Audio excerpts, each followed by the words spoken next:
함께 기도하겠습니다. 사랑의 아버지 하나님, 오늘도 새날 주셔서 감사합니다. 호흡이 있는 자들은 여호와를 찬양하라 말씀하셨습니다. 오늘도 예배하는 자리를 통하여 주님께 우리의 입술을 열어 우리의 마음을 활짝 열고 찬양합니다. 우리의 찬양을 받아주시고 오늘도 하나님의 영광으로 가득 찬 복된 하루 살아가도록 우리 모든 삶에 동행하여 주시옵소서. 예수님의 이름으로 기도드립니다. 아멘. 우리 찬송가 428장 찬양하시겠습니다.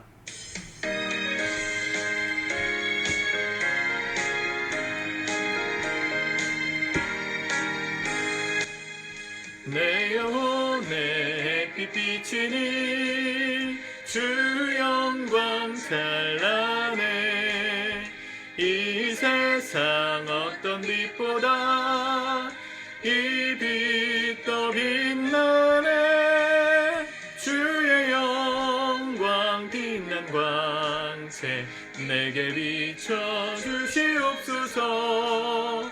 그 밝은 얼굴 배울 때 나의 영혼 기쁘다.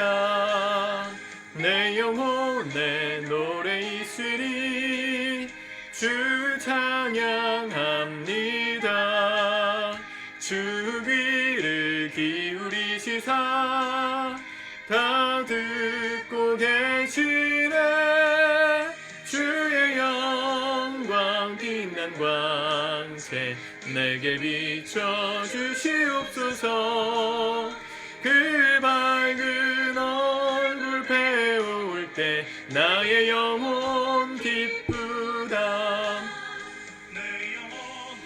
봄날 되어서 주 함께 하실 때 그 평화 내게 깃들고 주 은혜 꽃피네.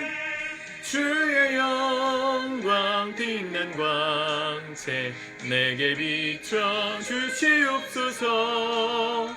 그 밝은 얼굴 배울 때 나의 영혼 기쁘다.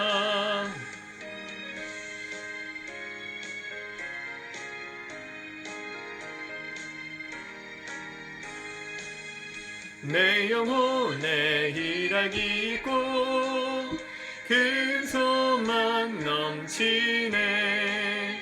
주 예수 복을 주시고 또 내려주시네. 주의 영광 빛난 광채 내게 비춰주시옵소서. 그 밝은 얼굴 배울 때 나의 영혼 기쁘다. 아멘.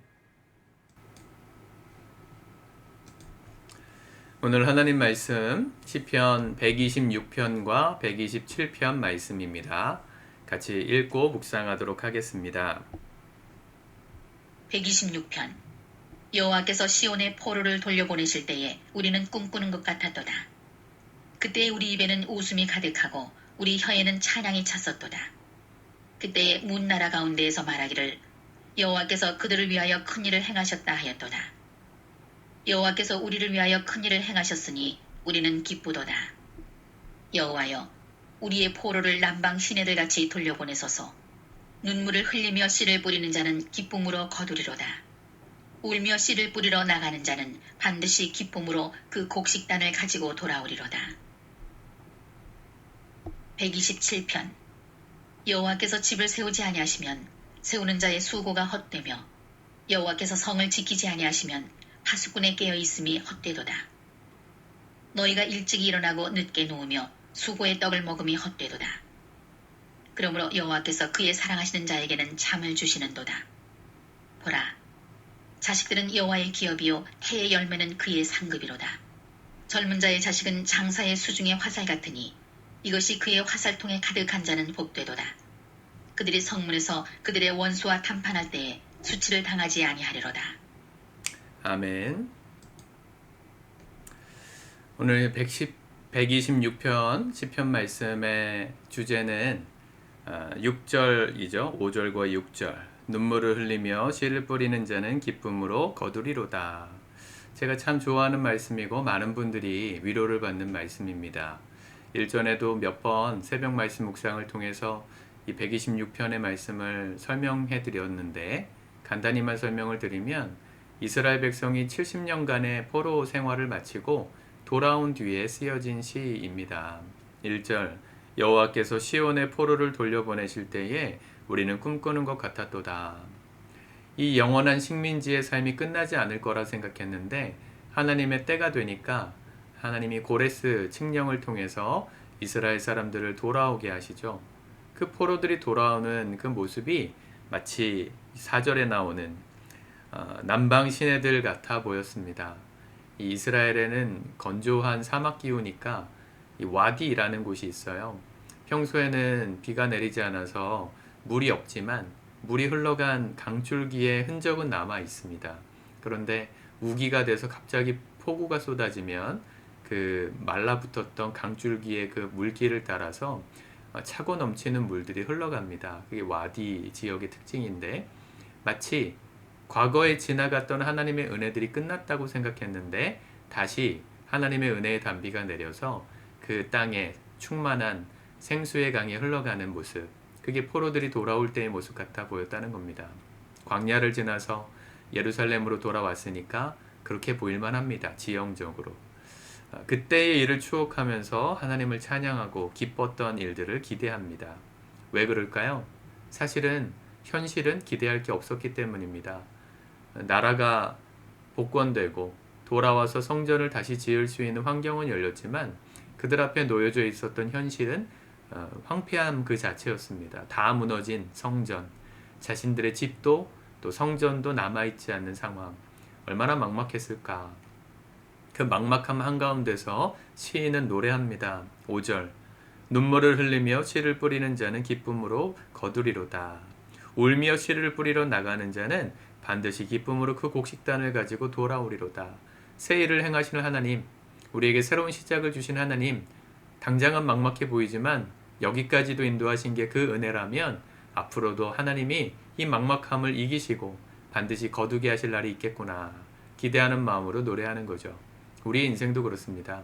하나님이 은혜를 우리에게 주셔도 구원받고 거듭난 영혼이 되어도 현실은 막막할 때가 있습니다. 어디서부터 해야 될지.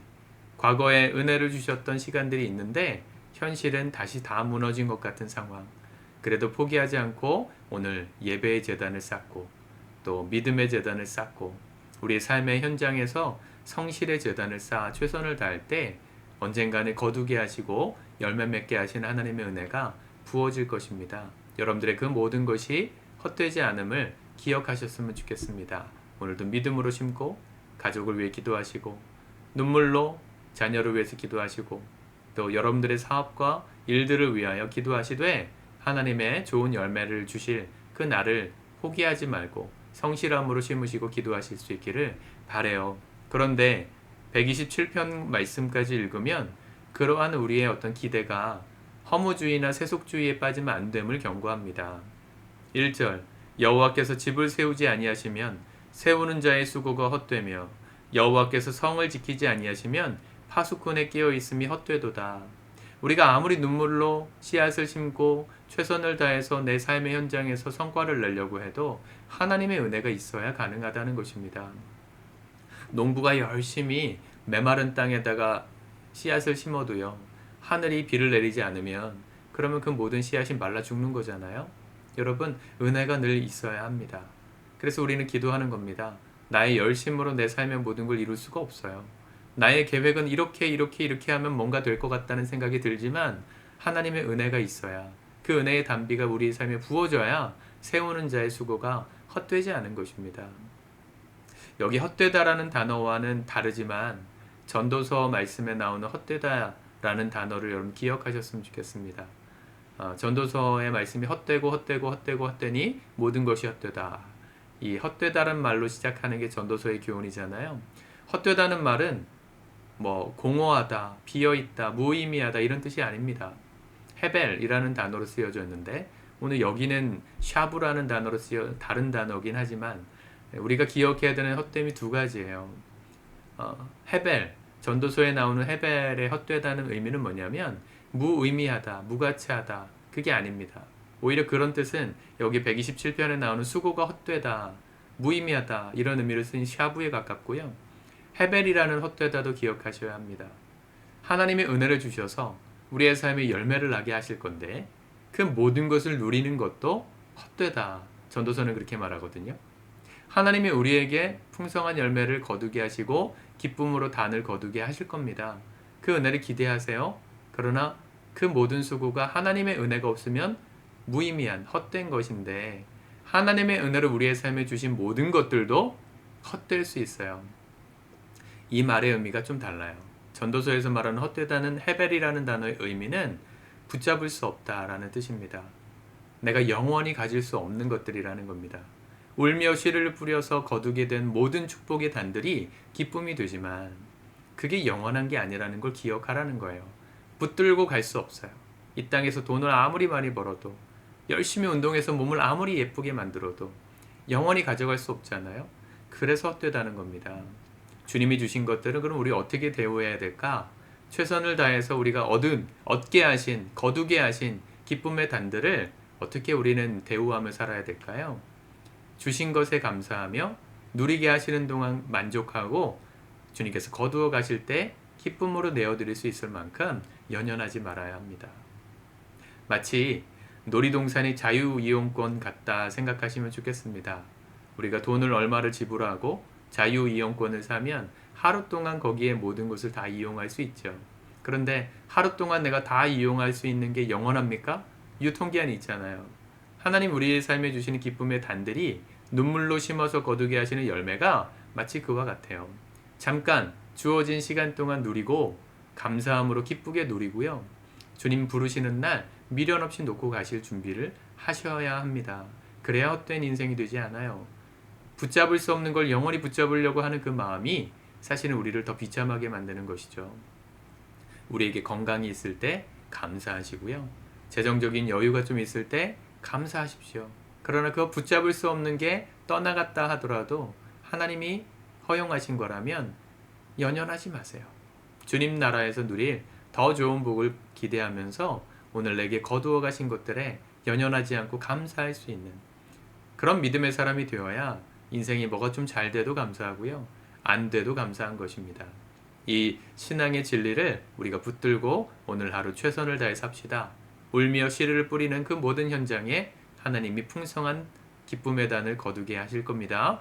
그러나 그걸 연연하지 않고 주님께 감사하며 주님을 향한 시선을 놓치지 않는 우리 모두가 되었으면 좋겠습니다. 하나님의 은혜가 저와 여러분들의 삶에 풍성하게 임하는 복된 하루 되기를 우리 주님의 이름으로 축복합니다.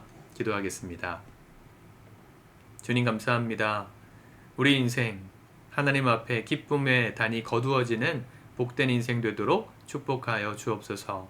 열심히 노력하는 것들, 주님 앞에 정직하게 성실하게 수고한 것들에 마땅한 대가를 받게 도와주시고 하나님 주신 것들을 기쁨으로 누리다 주님 부르시는 날 미련 없이 내려놓고 갈 수 있을 만큼 우리의 중심이 하나님이 될 수 있도록 오늘도 우리와 동행하시고 주님 은혜 베풀어 주시옵소서.